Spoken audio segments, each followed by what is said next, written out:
Fala, nação brasileira, bem-vindo a mais um vídeo. Aqui é o canal Já em Campo.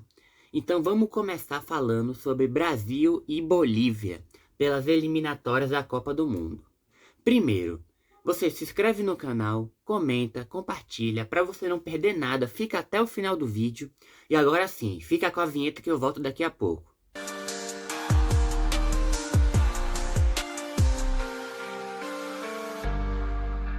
Então, o jogo foi dia 9 de setembro, às 20h30, em El Alto, na Bolívia. Esse jogo ficou marcado também por causa que foi jogado no segundo maior estádio com altitude, né, do mundo, que é Monumento de El Alto, que é 4.150 metros acima do nível do mar. Ou seja, quem não está acostumado a jogar, se lasca, porque é um jogo muito pesado, né? Você não conseguir respirar direito e você ficar sofrendo. Mas o que sofreu mesmo foi o torcedor brasileiro. Eu vim aqui falar, reclamar das coisas de novo, porque tem que falar. Porque não adianta ficar passando pano, que nem o povo da GETV fez, ficar, ai gente, esse jogo o Brasil vai jogar mal por causa que tá no estágio muito acima da altitude. Aí eu entendo, beleza, um estádio acima da altitude realmente faz o jogador ficar, né, com o nível abaixo do que ele pode entregar, que já é muito ruim, né, a seleção brasileira. Aí falou, ai gente, é porque também são reservas, que o Brasil entrou com um time praticamente metade reserva, metade titular. Ai, são reservas e nunca jogaram entre si. Então por isso que o Brasil vai jogar mal, entendeu? Então essa é a desculpa. Então qualquer coisa, se os reservas forem entrar na seleção brasileira, eles vão jogar mal e a gente vai ter que o quê? Aceitar, porque eles nunca jogaram juntos. Essas desculpas que ficam dando, eu acho engraçado, porque tem gente que ainda aceita isso. Chega e fala assim, não, verdade, tá tudo certo, tá tudo bem. Gente, vão fazer 24 anos que a gente não consegue ganhar uma Copa do Mundo. Nem a Alemanha, que tá nessa fase ridícula aí, que ficou fora do mata-mata da última Copa, que pegou, nunca mais ganhou o negócio, ganhou em 2014. A gente tá desde 2002, né? Ó, eu nem era nascido sem ganhar uma Copa do Mundo. Aí eu pego e falo assim, pô, a gente tá vendo a seleção do jeito que ela tá. E eu fico triste, porque eu nunca vi a seleção, na verdade, bem, né? A gente sempre pegou e tava numa fase ruim. Numa fase ruim, numa fase ruim, numa fase ruim. E depois a gente fica numa fase pior ainda. Porque a desculpa antigamente era técnico. Não, porque Fernando Diniz é muito ruim, verdade?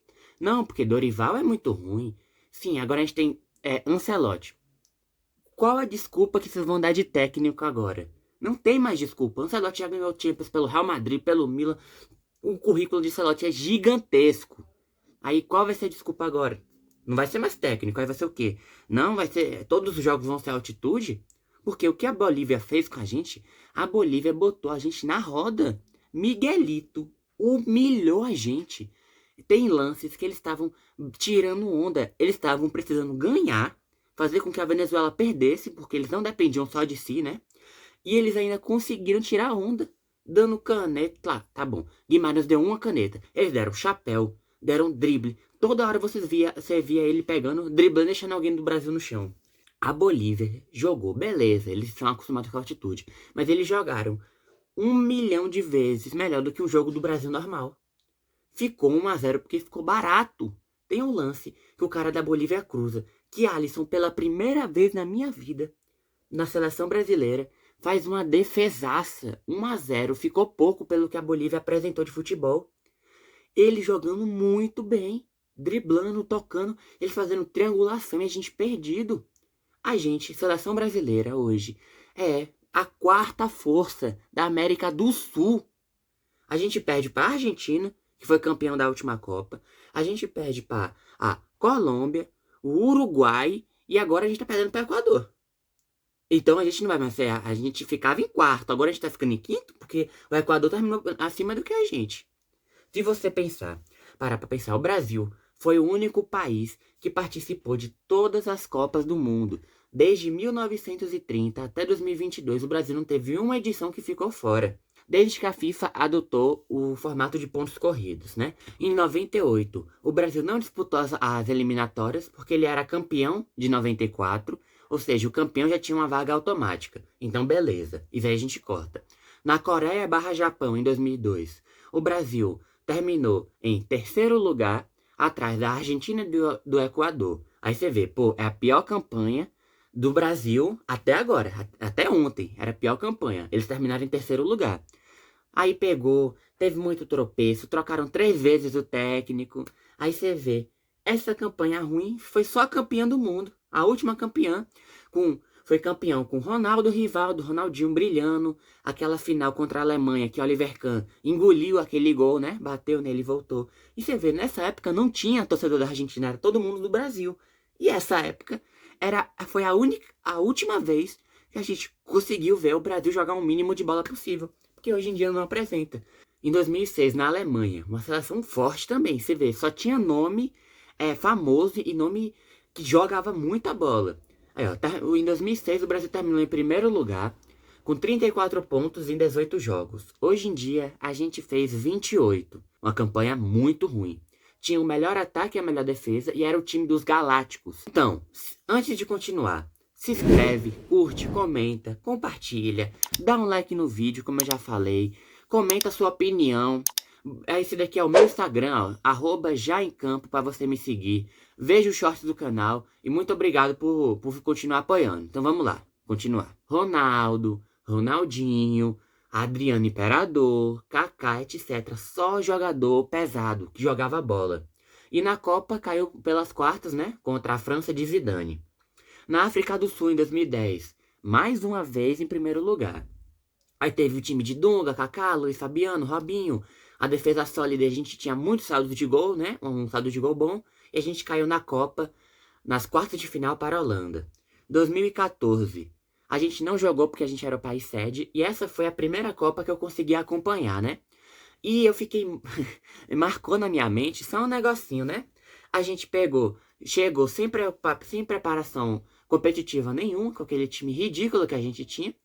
E a gente terminou só com um 7-1zinho da Alemanha, porque a gente sempre fica nas quartas, né? É inacreditável. Você vê aí, nesses últimos anos, é quarta.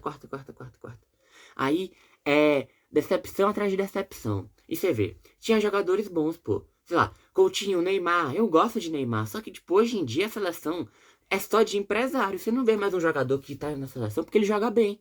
Um jogador que você fala assim, pô, esse jogador daí vale a pena você chamar ele pra seleção. Hoje em dia, Vinícius Júnior, que joga uma partida boa, 50 não. Aí você tem aquele Richarlison, que há um tempinho atrás foi considerado a pior contratação da Premier League. Você tem Alisson, que só defende bem quando é no Liverpool, na seleção brasileira nunca faz nada. Marquinhos, que foi campeão do PSG, na seleção brasileira não entrega. Então é isso, os jogadores só fazem o papel deles lá e olhe lá, né, papel deles, entre aspas, que tem alguns que ainda estão jogando mal. Lá fora e aqui dentro não faz nada. Em 2018, tinha Dunga, depois que Tite assumiu, a gente terminou em primeiro lugar com 41 pontos. Teve a melhor campanha da história das eliminatórias da Sul-Americana. E a gente caiu nas quartas para a Bélgica. Tá vendo o que eu falei? 2022, a gente foi invicto, não perdeu uma. Terminou em primeiro lugar com 45 pontos. A defesa menos vazada e o ataque mais positivo da competição. E caiu nas quartas contra a Croácia nos pênaltis, né? Aquela decepção. 4 minutos, a gente pega e leva um gol. E você vê, o Brasil, ele nunca foi um time que decepcionava antigamente, né? Nunca ficou fora de uma Copa do Mundo, mesmo nos piores anos, que foi em 2002, que ficou em terceiro, e agora em 2026 conseguiu a vaga para a Copa, mais um porém. Esse ano conseguiu a vaga para a Copa porque eles aumentaram o número de vagas, porque antigamente eram 4, passavam, e o quinto ficava na repescagem. Hoje em dia passam 6, e o sétimo fica na repescagem, que no caso foi a Bolívia. E o Brasil terminou em quinto. Se fosse no regulamento anterior, né, um pouco passado, ele iria para a repescagem pela primeira vez na história. Aí, como falei, né, só ficou fora do top 2 uma vez em 2002. O Brasil sempre termina com menos de 5 derrotas por campanha, e esse ano terminou com 6. A maior zebra foi perder na Bolívia, em La Paz, e agora perdeu em El Alto também. Contra a Argentina e o Uruguai já rolou algumas derrotas fora de casa, mas nunca deixou de somar pontos importantes em casa, que esse ano até isso a gente conseguiu perder. E o maior artilheiro da seleção. Sempre marcava muito, né? Tipo, cada edição da Copa, e foi Neymar, Romário, Ronaldo. Então, quer dizer, jogadores sempre que mantinham um padrão. Aí, o Brasil era sempre padrão em primeiro lugar. 2006, 2010, 2018, 2022. E hoje em dia, a gente estava em quinto. A gente está em quinto com essa campanha horrorosa. E aí você vê a Argentina, em comparação, era uma seleção forte antigamente, ficou fraca, né? 2014 jogou contra a Alemanha pela final e perdeu. E agora a seleção argentina é a mais forte da Sul-Americana. Mais forte sul-americana hoje em dia é a Argentina. Foi campeão da Copa, campeão da Copa América, né? Copa do Mundo, Copa América, ganhando tudo e a gente aqui decepcionando. A Argentina é cheio de jovem talento lá, pegando jogadores novos, botando, e a gente não. Aqui a gente só com os velho que não apresenta mais nada no futebol. A Argentina quase foi para a repescagem em 2018, mas se classificou na última rodada, né? E é isso, antes do formato de pontos corridos. A única vez que o Brasil quase ficou fora foi em 94, né? Que precisava vencer o Uruguai no último jogo e ganhou com 2 gols do Romário. E hoje em dia esses negócios ridículos. Aí se você ver a tabela, a Argentina terminou com 38 pontos. Depois vem o Equador com 29, ou seja, 9 pontos de diferença. Só pro segundo colocado, que já é ridículo, né? Equador. Aí depois Colômbia com 38, com 28 pontos em terceiro lugar. Uruguai em quarto lugar com 28 pontos.